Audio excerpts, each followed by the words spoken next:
উপবাস থাকে, উপবাস শব্দরত্ন করে বাস করা, গোবিন্দকে সাধনা করা, শিবকে সাধনা করা। কয়জন উপবাস থেকেছেন এবং কয়জন জাগ্রত থেকেছেন এগুলো আমি জানি না। তারপর আপনারা চেষ্টা করবেন। শিবরাত্রির দিনে মহোৎসবের আয়োজন করা হয়েছিল শুধু একমাত্র জাগ্রত থাকার কারণে। এই মহোৎসবের কতটুকু পূর্ণ এখন বোঝা যাবে না, তখন বুঝবেন। এই মহোৎসব হরিনাম মুখে নিলে কতটুকু পূর্ণ হয় এখন বুঝবেন না, তখন বুঝবেন। এই মহোৎসব হরিনাম শ্রবণ করলে কতটুকু পূর্ণ হয় এখন বুঝবেন না, তখন বুঝবেন। বাল্যকাল গেল খেলিতে খেলিতে, যৌবনকাল গেল রসে, বৃদ্ধকাল গেল খেলিতে দুলিতে,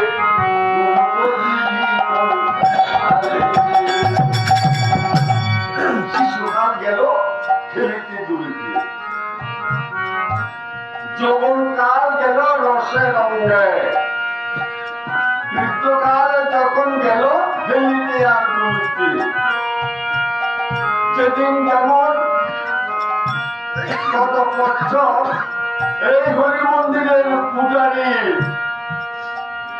শ্রদ্ধেয় দাদা শ্রদ্ধেয় মনমোহননাথ এই বৎসরের নাম নিজের কর্ণে শুনতে পাইনি।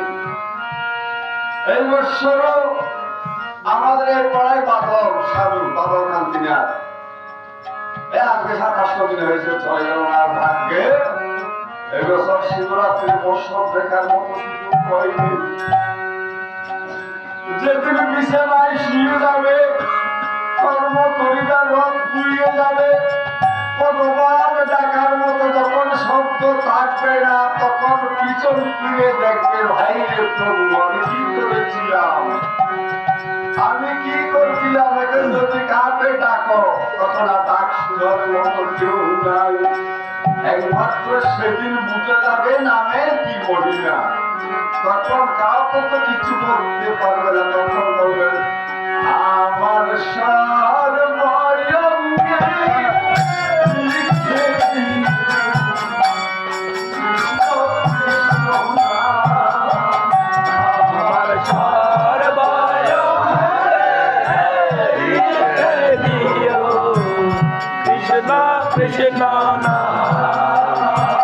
আমার সর্বয়ঙ্গে লিখে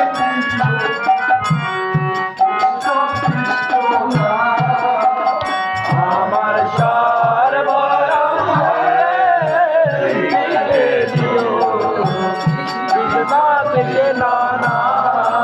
কৃষ্ণ না।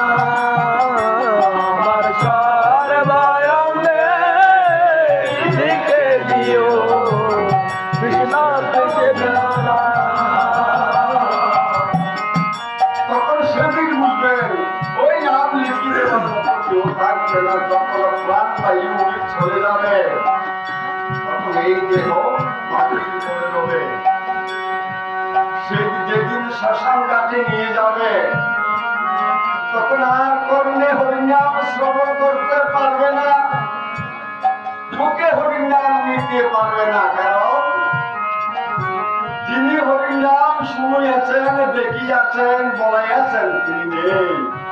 তখন এই দেহ মাটির সাথে মিলিত হয়ে যাবে, তখন বুঝবেন এই হরিনামের মাহাত্ম্য।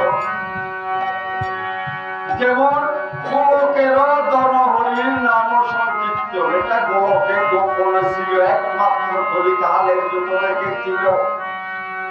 কলিকালে যখন গৌরাঙ্গ মহাপ্রভু এসে কলিযুগের দ্বারে দ্বারে নাম দিয়েছিল, তখন এই কলি মানুষ মুক্তি হবার একমাত্র পথ হয়েছিল সেই হরিনাম। আজকে অষ্টপ্রহর ব্যাপী নাম যজ্ঞ পূর্ণাহুতিতে আজকে এক মাস ধরে দিলে দিলে গড়া 1 টাকা 5 টাকা 10 টাকা 1000 টাকা সাদা নিয়ে গড়া এই মহোৎসব